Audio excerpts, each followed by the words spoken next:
ਔਟਵਾ ਵਿੱਚ ਇੱਕ news conference ਵਿੱਚ ਕੰਜ਼ਰਵੇਟਿਵ ਲੀਡਰ ਪੀਅਰ ਨੇ ਕੈਨੇਡਾ ਵਿੱਚ ਸਿਹਤ ਸੰਭਾਲ ਕਰਮਚਾਰੀਆਂ ਦੀ ਘਾਟ ਨੂੰ ਪੂਰਾ ਕਰਨ ਲਈ ਆਪਣੀ ਯੋਜਨਾ ਦਾ ਐਲਾਨ ਕੀਤਾ। ਉਹਨੇ ਕਿਹਾ ਕਿ ਉਹਨਾਂ ਦੀ ਇੱਕ ਕੰਜ਼ਰਵੇਟਿਵ ਸਰਕਾਰ ਡਾਕਟਰਾਂ ਅਤੇ ਨਰਸਾਂ ਲਈ ਇੱਕ ਰਾਸ਼ਟਰੀ ਟੈਸਟਿੰਗ ਸਟੈਂਡਰਡ ਬਣਾਉਣ ਲਈ ਸੂਬਿਆਂ ਦੇ ਨਾਲ ਕੰਮ ਕਰਨ, ਜੋ ਉਹਨਾਂ ਨੂੰ ਕਿਸੇ ਵੀ ਸੂਬੇ ਵਿੱਚ ਕੰਮ ਕਰਨ ਲਈ ਲਾਇਸੈਂਸ ਪ੍ਰਾਪਤ ਕਰਨ ਦੀ ਇਜਾਜ਼ਤ ਦੇਵੇਗੀ।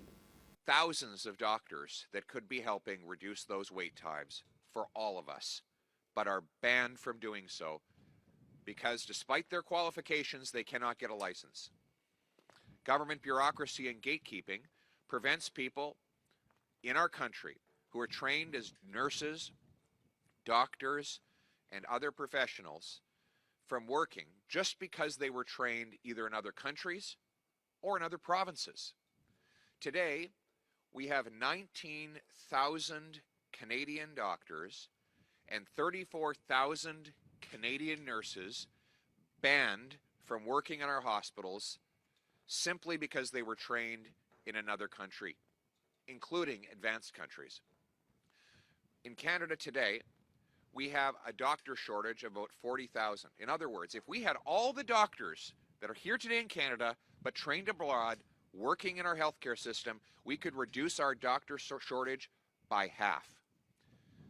Meanwhile, 6 million Canadians are without a doctor. We're ranked 26th in the OECD for doctors per 1,000 patients, despite the fact that we spend among the highest budgets on our healthcare system.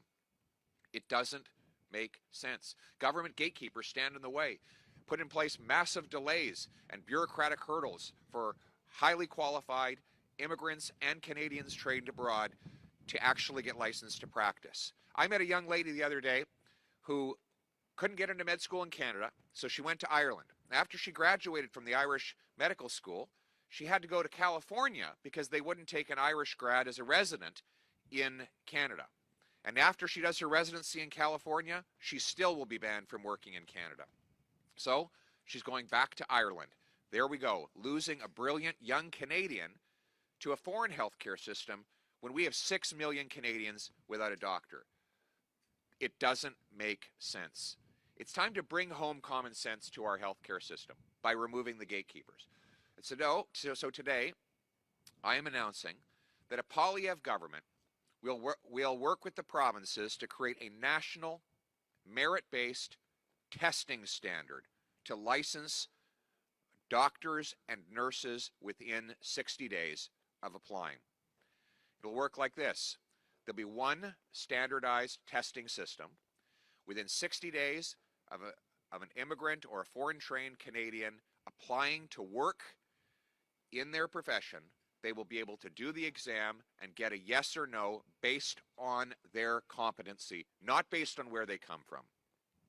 This will mean we judge our medical graduates based on their merits and abilities, not based on some bureaucratic system or based on where they come from. It will also mean a national license so that an Alberta doctor can practice in Nova Scotia if he should fall in love with a lady there and get married and